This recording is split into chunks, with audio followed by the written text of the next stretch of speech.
দময়ন্তীকে রায়বাড়িতে হাজির করেই মোহনার খেলা ঘুরিয়ে দিল শুভ। হ্যাঁ বন্ধুরা, এমনটাই দেখতে পাবো আমরা গৃহপ্রবেশ ধারাবাহিকের আগামী পর্বগুলোতে। শুভ রায়বাড়ির সকলের সামনেই যখন মোহনার একটা একটা ভুল তুলে ধরে, তখনই মোহনা কোনোভাবেই সেটা মেনে নিতে পারে না। মোহনা তখন বলে, সবটাই তুমি নাটক করছো, সবটাই তোমার বানানো একটা গল্প। কি প্রমাণ আছে তোমার কাছে যে আমি তোমাকে মিথ্যে বলেছি, আমি সবাইকে মিথ্যে বলেছি?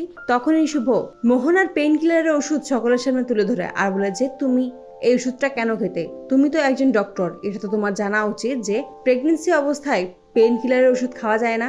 বাড়ির সকলেই তখন শুভর হয়ে কথা বলে। এটা কোনোভাবেই সহ্য করতে পারে না মোহনা। তখনই আদি মোহনাকে বলে, তুমি এটা অস্বীকার করতে পারবে যে তুমি এই জঘন্য নাটকটা করনি আমাকে কাছে পাওয়ার জন্য?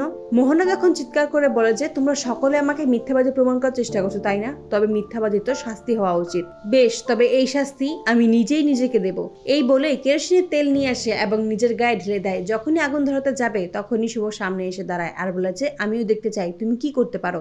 যখনই আগুন নিচের গায়ে দিবে তখনই আদি এসে লাইটার ফেলে দেয়। ডোনা তখন বলে, তুমি একজন প্রেগনেন্সি মহিলার সাথে এরকমটা করতে পারো না, যে ও নিজের জীবন নিজে দিতে চাইছে।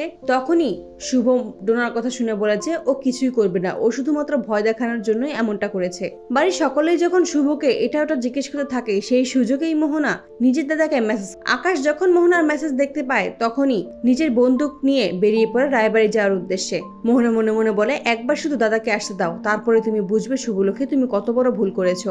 রায়বাড়িতে এসেই আকাশ আদির দিকে বন্দুক তাক করে। বন্দুকের সামনে এসে দাঁড়ায় শুভ এবং বলেছে, আমার পরিবারের ক্ষতি করার আগে আমার মুখোমুখি হতে হবে, আমার ওপর আপনার বন্দুক চালাতে হবে। ঠিক তখনই পুলিশ দময়ন্তীকে ধরে নিয়ে আসে। দময়ন্তীকে দেখেই চমকে যায় মোহনা। ভাবতে থাকে যে পুলিশের সাথে দময়ন্তী কি করছে। সেই মুহূর্তেই শুভ দময়ন্তীকে প্রশ্ন করে সে সমস্ত সত্যি কথা বলবে কিনা। পুলিশের ভয়ে তখন সমস্ত সত্যিটাই বলে দেয়। মোহনাই থেকে বলেছিল প্রেগনেন্সির রিপোর্ট তৈরি করে দিতে, সমস্ত কিছুই। নকল রিপোর্ট যখন সকলের সামনে তুলে ধরে তখনই আকাশ বুঝতে পারে যে মোহনা আসলে সবটাই নাটক করেছে শুধুমাত্র আদিকে পাওয়ার জন্য। তো বন্ধুরা, তোমরা এটাই তো চাও যেন দময়ন্তীকে রায়বাড়িতে হাজির করেই মোহনার খেলা ঘুরিয়ে দেয় শুভ? কমেন্টে জানাও। আর নিয়মিত আপডেট পেতে আমাদের চ্যানেলটি সাবস্ক্রাইব করে পাশে থাকো। ধন্যবাদ।